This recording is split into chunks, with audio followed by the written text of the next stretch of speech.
Game is over.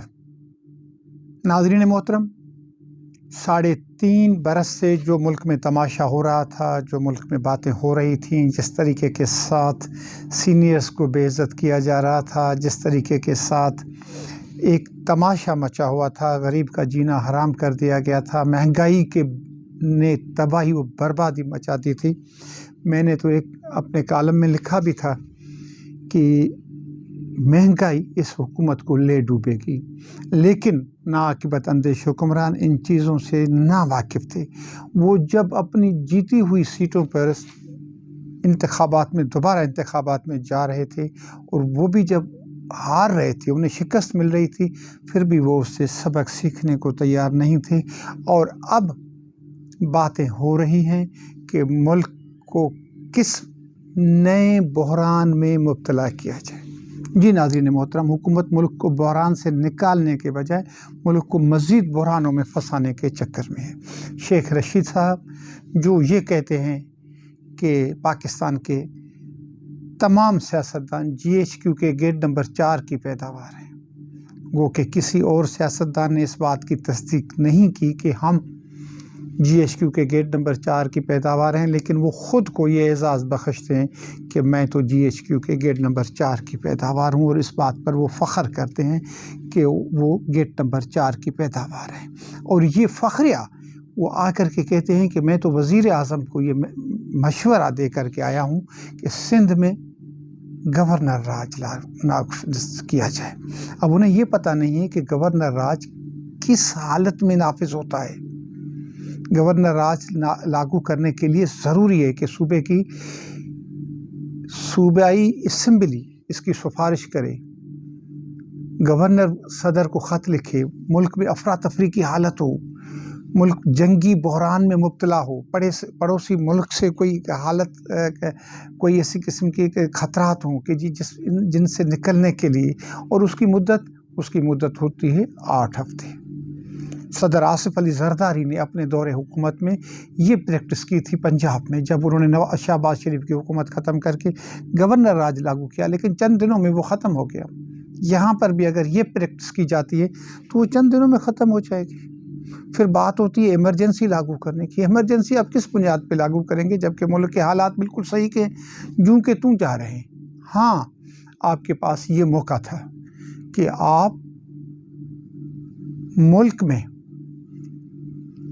Emergency नहीं, governor rule किसी सूबे में नहीं, आप असेंबलियाँ तोड़ सकते थे। इसी ओपन सीक्रेट में मैंने ये अर्ज़ किया था कि जिस दिन बिलावल अपना मार्च लेकर के इस्लामाबाद पहुंचेगा, उसी दिन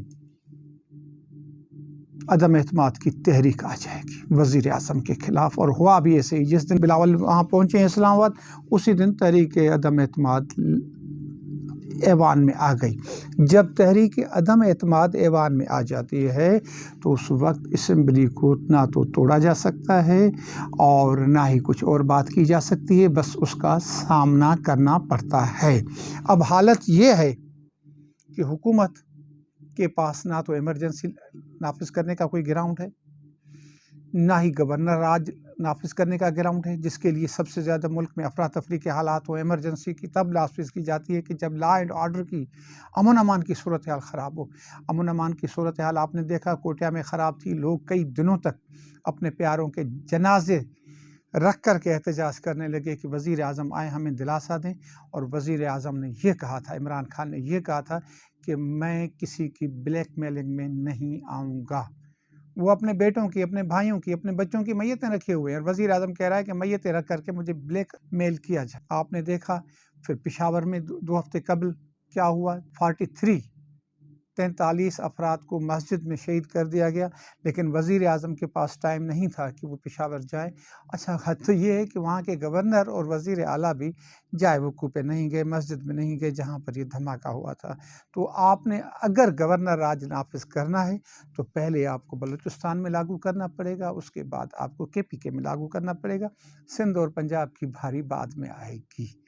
तो ये इस सूरत हाल में फिर चौधरी फवाद साहब का ये बयान आ रहा है कि जी हम देखेंगे कि किस तरीके के साथ जो PTI के मुनहरिफ MPs हैं वो اپنے گھروں سے گزر کر کے، سڑکوں سے گزر کر کے اسمبلی میں جا رہے ہیں ہمارے خلاف، یعنی وزیر اعظم کے خلاف ووٹ دینے، اور پھر وہاں سے واپس کیسے آئیں گے؟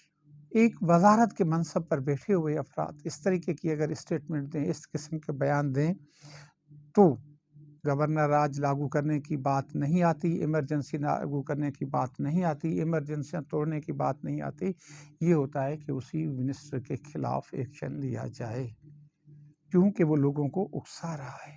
اب 27 تاریخ کو ایک بہت بڑا معرکہ ہو رہا ہے، وزیر اعظم صاحب نے اسے خطاب کرنا ہے، وزیر اعظم نے اپنی اسٹرینتھ شو کرنی ہے کہ عوام آپ کے ساتھ ہیں۔ وزیر اعظم صاحب، ہم دیکھتے رہے گزشتہ 3 برسوں میں کہ کتنی جگہوں پہ ایم این ایز اور ایم پی ایس کے جو انتخابات ہوئے ہیں، ضمنی انتخابات میں جو سیٹیں آپ کی تھیں وہ آپ کے ہاتھوں سے نکلتی جا رہی ہیں۔ شو آف سیٹس کی بات ہے، شو آف پبلک کی بات نہیں ہو رہی کہ آپ لوگوں کو جمع کر کے کہیں کہ جی میرے ساتھ اتنے بڑی تعداد میں لوگ موجود ہیں۔ اب دیکھنا یہ ہے، اور دوسری طرف شہباز شریف صاحب ہیں جو کہہ رہے ہیں کہ ہم نیشنل گورنمنٹ بنائیں گے، قومی حکومت بنائیں گے۔ قومی حکومت کا مقصد ہوتا ہے کہ تمام پارٹیاں اس میں شریک ہوں، اور پاکستان کے آئین میں بدقسمتی سے یا خوش قسمتی سے قومی حکومت کا کوئی کانسیپٹ نہیں ہے۔ تو سمجھ میں یہ نہیں آ رہا کہ دونوں طرف سے یہ باتیں کیوں کی جا رہی ہیں، یہ غیر اخلاقی باتیں کیوں کی جا رہی ہیں، غیر آئینی غیر سیاسی باتیں کیوں کی جا رہی ہیں۔ لہٰذا وقت آ گیا ہے کہ ان چیزوں میں قوم کو الجھانے کے بجائے، ایسی گندی سیاست کو کرنے کے بجائے ہمیں یہ چاہیے کہ ہم جو مراحل سامنے آ جاتے ہیں، وزیر اعظم کے لیے صرف 2 راستے، ایک یہ کہ 27 مارچ کو بہت بڑی گیدرنگ کو خطاب کرتے ہوئے، بہت بڑے پبلک جلسے کو خطاب کرتے ہوئے وہ اپنی استعفیٰ کا اعلان کریں، یا پھر یہ ہے کہ وہ آئیں اور پارلیمنٹ میں اپنے لیے ووٹ آف کانفیڈنس دیں۔